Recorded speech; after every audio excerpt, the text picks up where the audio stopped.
Hello, this is CJ from Meowow TV, and welcome to my first official solo review. This is the Skeletor EP by Lovers Turn to Monsters. Now, a lot of you people are probably wondering, who's Lovers Turn to Monsters? Isn't that the name of like a Bright Eyes song or something like that? Well, Lovers Turn to Monsters is a project by Kyle Wood, who is a man from Scotland. He's been doing this for many, many years in a DIY and independent fashion. He mostly releases music through sites like Bandcamp, and he has a huge discography. I swear, back in the day, it seemed like this guy was releasing something every week. He's one of the most prolific artists I can think of, honestly. So you guys are probably wondering, if he's such a small and independent artist, then how do you know about him? Well, I guess it's time for a bit of a story time. So back when I was in high school, when I first discovered Lovers Turn to Monsters, I was a big fan of the band The Murderburgers, who were signed to Asian Man Records. And through the Murderburgers, I discovered that Scotland had this wonderful scene. I'm talking like Make That a Take Records, Billy Liar, the Kimberley Stakes, A Hopeless Cause. The list just goes on and on and on.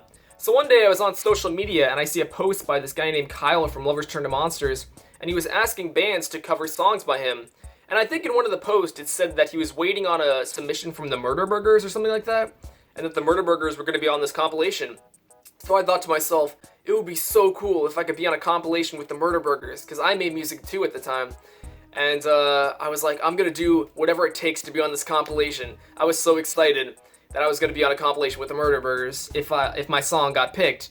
So I quickly became familiar with Lovers Turn to Monsters' catalog. Not all of it, because he has such a large catalog. But I remember downloading the Skeletor EP and just listening to some of his other back catalog, looking for the perfect song to cover. I originally wanted to do Brando, which is my favorite Lovers Turn to Monsters song, but then I was like, everybody's probably going to do that song. So I settled on a very obscure number called Somebody Sitting There. A great song, but I completely butchered it. My cover is terrible. It's just complete trash. I ruined the song. I was such a young kid, didn't know what I was doing at the time, but somehow I actually made the compilation. But the funny thing is that the Murderburgers weren't even on the compilation. But I didn't even care at that point because I became such a fan of Lovers Turn to Monsters. You might also be wondering, oh, how did you get a copy of a Lovers Turn to Monsters shirt? Well, I think back in the day, the only way to get a physical copy of the Covers Turn to Monsters compilation was to order this bundle through Lovers Turn to Monsters, which came with a bunch of CDs and stuff and this shirt. So yeah, I remember getting this shirt, and I think I wore it to school one time when I was in high school. And back in those days, I never wore shirts with writing on them. And I remember a couple people stopping me and saying that, like, oh, you never wear shirts with writing on them. What does that say? And they would kind of just look at it and kind of like, I think they were kind of like weirded out by the shirt. I don't know why. But yeah, I just have that distinct memory of wearing this shirt to school one day and getting some strange looks.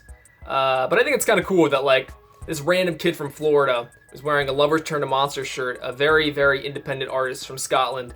So anyway, without further ado, let's get to actually talking about the EP.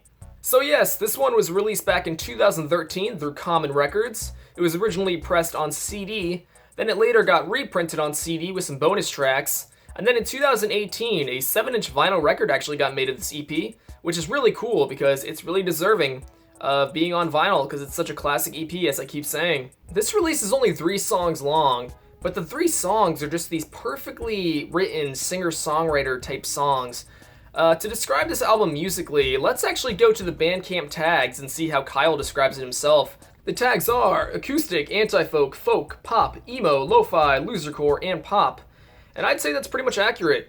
I've never been a big genre guy, like I don't really care what something is labeled as, but I would say these songs can generally just be described as being great singer-songwriter songs. They kind of transcend genre. Like if you like good songwriting, then odds are you'll like this EP because it's just good songwriting. So yeah, the other thing I have to say about this EP is that I'm glad that Kyle decided to take this one pretty seriously. In the past, he was kind of known for his bedroom DIY recordings, but for this EP in particular, he actually went to a real studio. He went to Fall On Studios and recorded with Chris James Marr, who actually produced, mixed, and mastered the album, and is also credited as making the additional noises on the EP. So yeah, I think they worked really well together on this EP, and I'm really glad that Kyle decided to take this one seriously because they ended up being some of the most timeless songs in his whole career. The EP sounds really good, but that being said, there are some strange like drum samples, I guess you can call them, which I will get to once I start talking about individual songs. But if anything, they kind of add like a quirkiness to the EP that I quite like.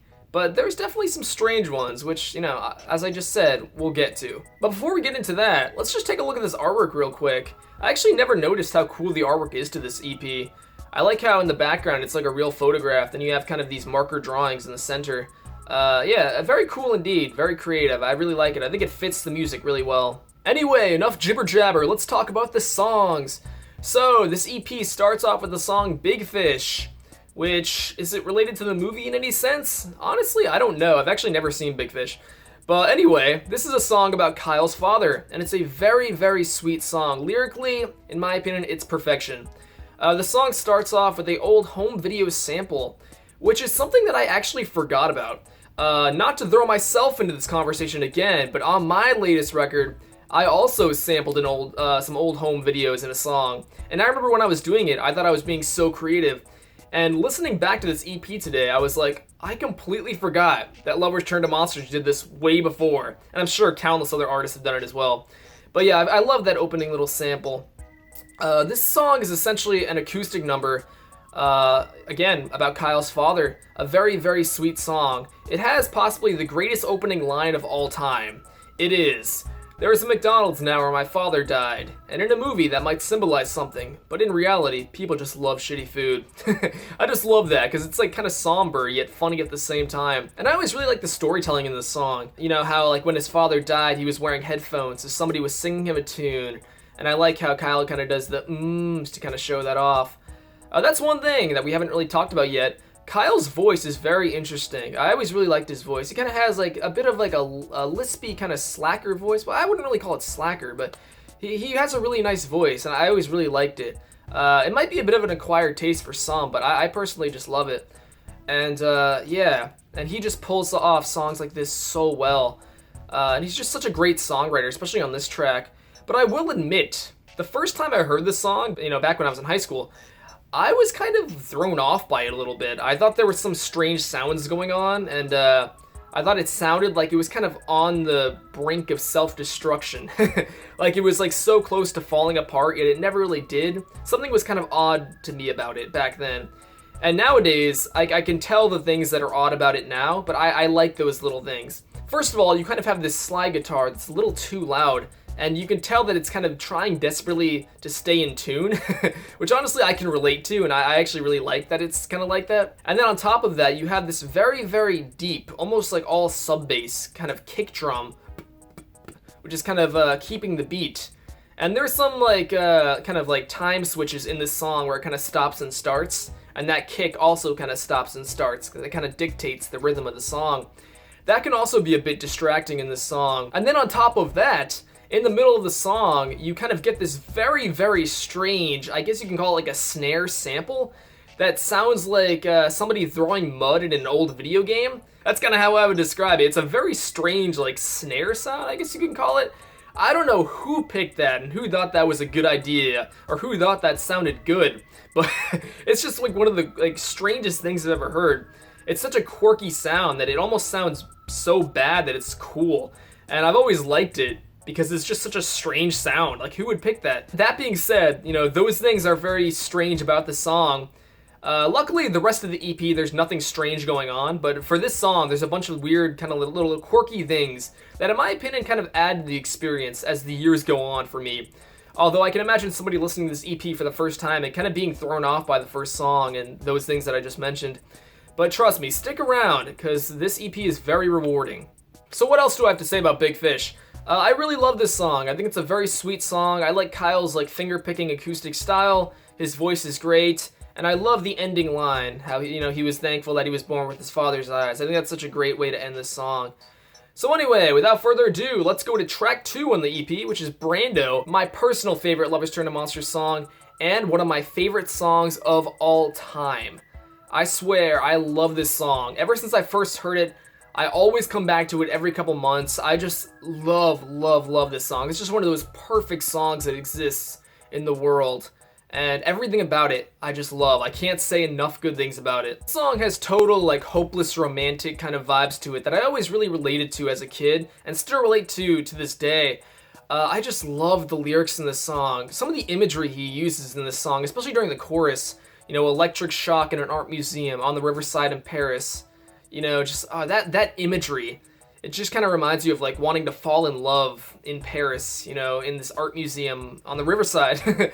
It's just perfect lyrical imagery. And it's not just the chorus, it's literally the verses. Every single line in the song matters. And you could tell that it's just coming straight from his heart, especially the way he sings it. That's the thing I love about this song in particular, is his voice is just so good on this track. And I love how there's kind of like two vocal tracks going at the same time, and he's kind of harmonizing with himself.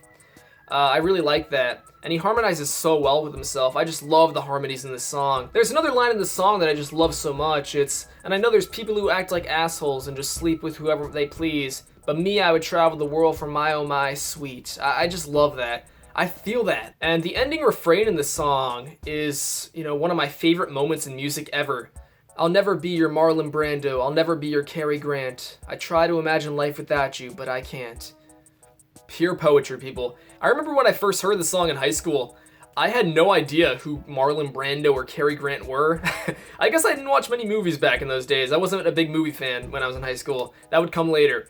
But yeah, when I finally found out who they were, this song just hit me so much harder. I love those ending lines right there. Especially the way Kyle sings the last I can't. It's just so sad. Such a heartbreaking song. Everything about this song is just perfect. I love the subtle acoustic guitar playing. I love the bass in this song too. There's a cool part where it kind of does this like walking thing, I guess you can call it. The drums are also pretty funny in this song as well. Again, whoever picked that sample, it's not as bad as the Big Fish one, but it's still like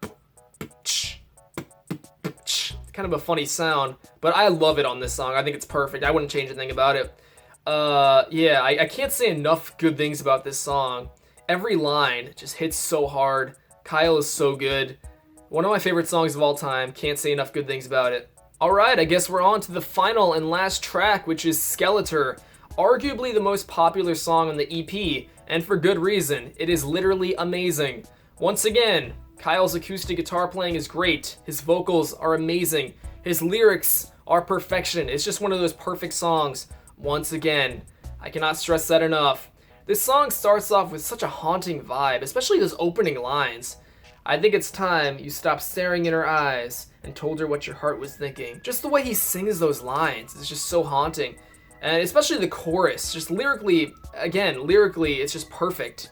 And by the power of gray skulls, sometimes I feel like a skeleton. Just every line in the song, I can recite all of them, but you guys get the point.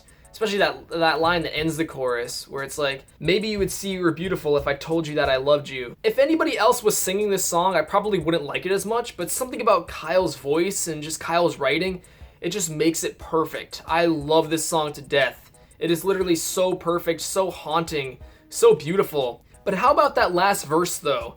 But life's about love, friends, music, and art. It's not how you look, but what you say. I also really love the little distorted vocal effect he does in this verse, where he kind of says the line, "Think you're close to perfect." I love that stuff. This song also ends with a little instrumental jam, which brings back the slide guitar.